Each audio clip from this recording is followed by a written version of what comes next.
He is the highest-grossing actor in Hollywood history, with over $27 billion at the box office and a voice recognized on every continent.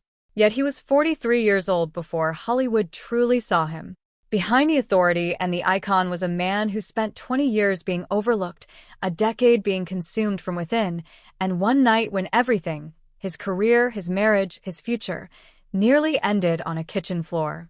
How does a boy silenced by a stammer become the most commanding voice in cinema? What kept him standing through decades of closed doors? And what does it actually cost to build a legacy the industry refused to hand you? To understand what he built, you have to understand what he survived.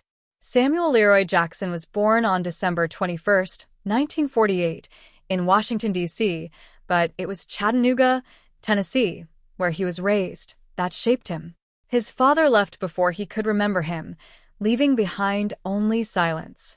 Raised by his mother and grandparents in a segregated world, Samuel grew up surrounded by limitations imposed before he ever had a chance to define himself.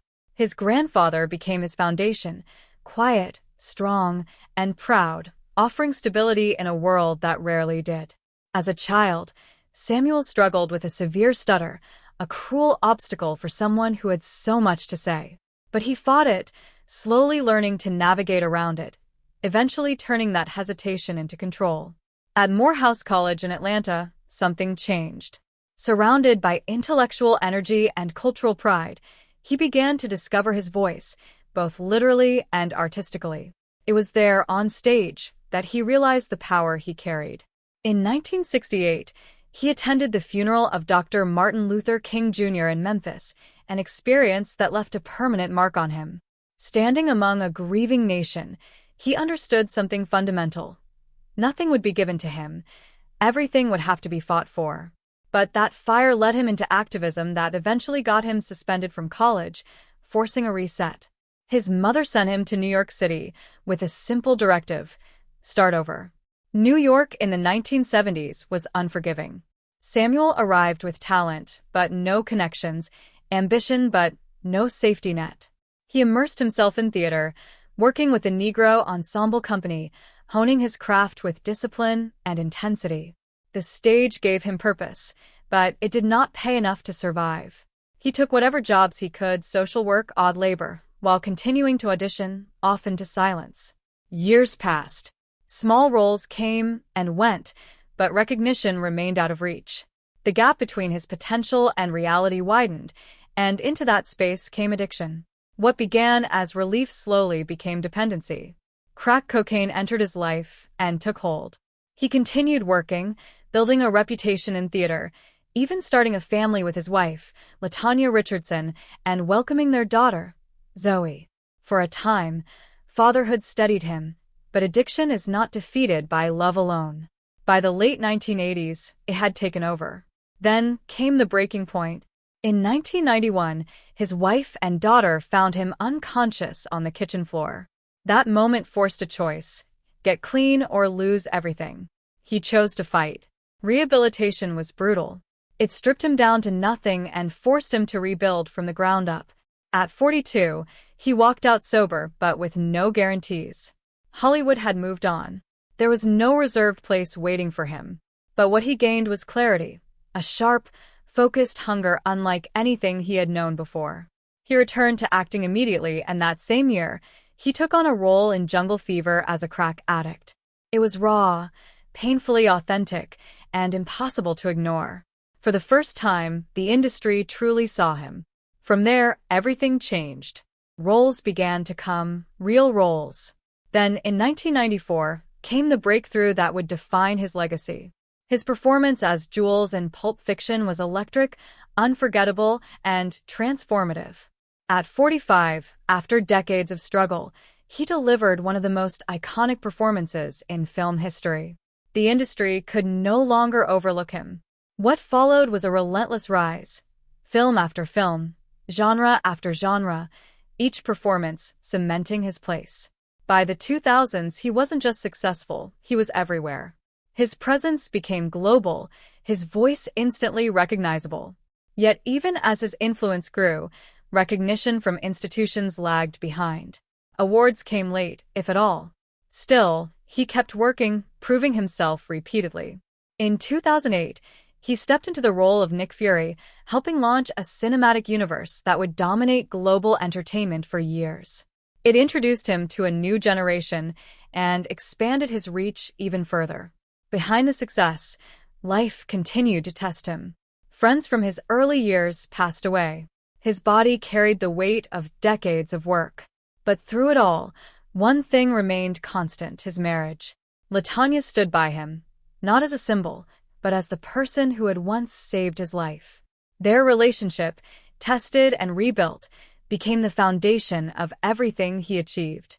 His daughter, once a witness to his lowest point, came to know him as the man he fought to become.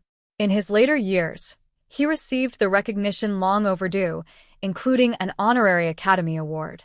But by then, he no longer needed validation. His legacy was already undeniable, built not just on success, but on survival.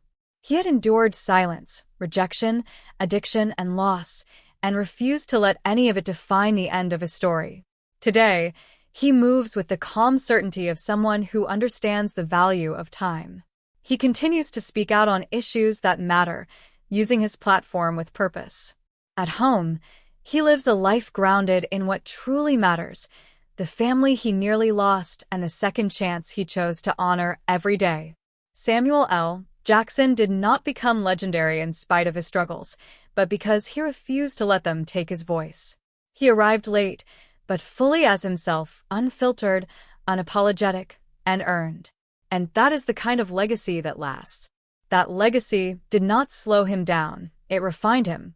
While many actors begin to step back with age, Samuel L. Jackson moved differently. He chose consistency over retreat, purpose over comfort. He understood something most people only realize too late: time is not something you wait on, it's something you use. Every role he accepted, every appearance he made, carried intention. Not desperation, not obligation, intention. He had already proven everything that needed proving. Now he was building something deeper than success: permanence. He became a bridge between generations. To older audiences, he was the man who rose from nothing and forced the industry to see him. To younger audiences, he was already a giant, the face of global franchises, the voice that carried authority without effort. Very few actors ever managed to exist in both spaces at once. He did it without trying to reshape himself to fit either. He remained exactly who he had fought to become. There is a quiet discipline in the way he carries himself now. Not loud, not performative, but unmistakable. The same man who once struggled to get words out now controls silence, just as powerfully as speech. The same man who once waited outside closed doors now decides which ones are worth walking through. And the same man who nearly lost everything on a kitchen floor built a life where nothing important is taken for granted. What makes his story different is not just the success, it's the timing. Most careers follow a predictable arc: early opportunity, peak recognition, gradual decline. Samuel L. Jackson broke that pattern completely. His breakthrough came when most are already fading. His dominance came when others slow down. And his legacy was built not in a single moment, but across decades of persistence that refused to collapse under pressure. There's also something else, something less visible but more important. He never allowed bitterness to become his identity. After everything, the rejection, the lost years, the systemic barriers, he could have carried anger into every room. Instead, he carried clarity. He understood the game, saw its flaws, and still found a way to win without losing himself in the process. And that may be the most difficult part of his journey to fully grasp. Success changes people. Late success, especially, has a way of distorting perspective, of making everything before it feel like wasted time. But for him, those 20 unseen years were not wasted. They were preparation. Every small role, every ignored audition, every stage performance that barely paid the bills, it all built the precision, the control, the presence that later defined him. When he steps onto a screen now, there is no uncertainty, no hesitation, just complete ownership of the moment. That level of command doesn't come from talent alone. It comes from surviving long enough to understand exactly who you are and what you bring. His story is not just about making it. It's about lasting, about outliving doubt, outworking invisibility, and outgrowing the limits placed on you by others. It's about understanding that sometimes the world does not recognize you when you're ready, but that doesn't mean you stop becoming who you're meant to be. And maybe that's the real answer to the question that started it all. How does a boy silenced by a stammer become one of the most powerful voices in cinema? He doesn't wait to be heard.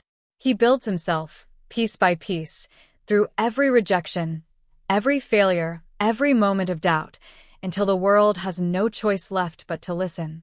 Because in the end, Samuel L. Jackson didn't just find his voice. He claimed it. And once he did, it never belonged to silence again. And even now, after everything has been said, achieved, and proven, there is no sense of finality in him. No quiet exit, no slow disappearance into legacy. Samuel L. Jackson continues, not because he needs to, but because he chooses to. That distinction matters more than anything. When a man is no longer driven by survival, no longer chasing validation, what remains is pure intention, and that is where his work now lives. He understands something that cannot be taught, only lived. That relevance is not about staying visible, it is about staying real. He does not compete with younger actors, does not attempt to reclaim a version of himself that belongs to another time. Instead, he stands exactly where he is, fully present, fully aware, and lets the weight of everything he has lived speak through him. That presence carries more power than any performance ever could.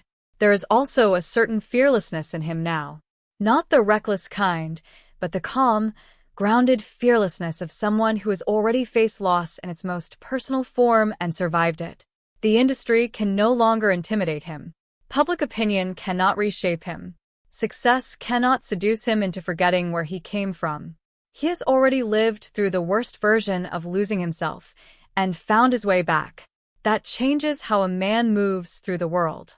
You can see it in the way he speaks, direct, unfiltered, uninterested in softening the truth to make it more comfortable. You can hear it in his voice, still carrying that same deliberate control, but now layered with something deeper: experience, consequence, understanding. It is no longer just a commanding voice. It is a voice that knows exactly what it costs to exist this way. And that cost is something most people will never fully see. They will see the films, the numbers, the global recognition.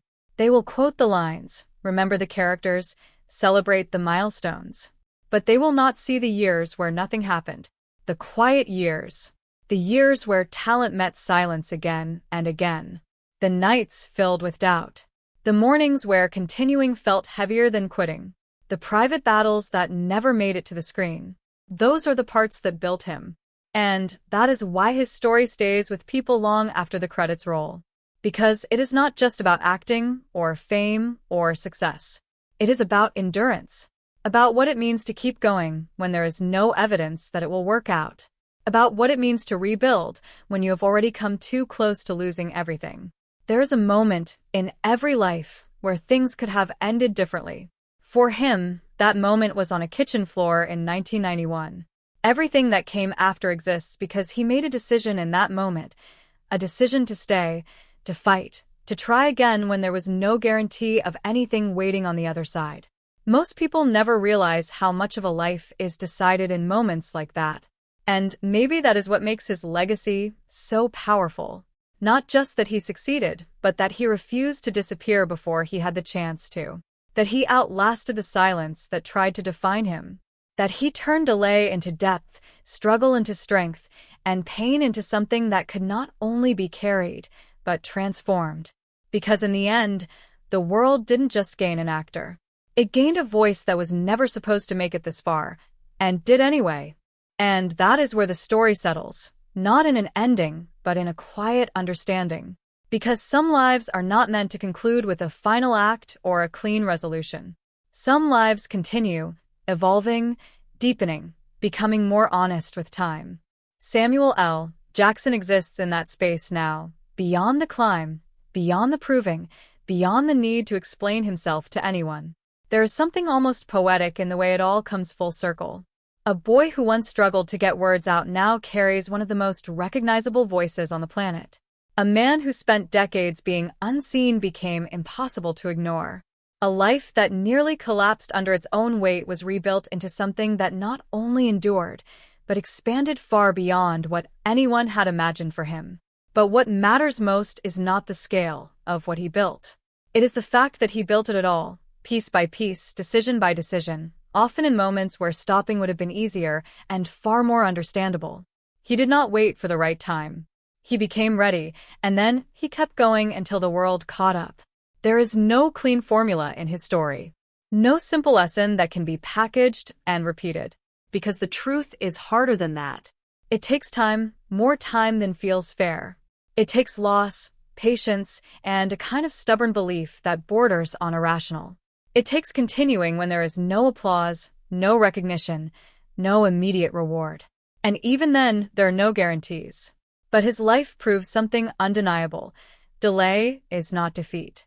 Being overlooked is not the same as being unworthy. And silence, no matter how long it lasts, does not mean your voice was never meant to be heard.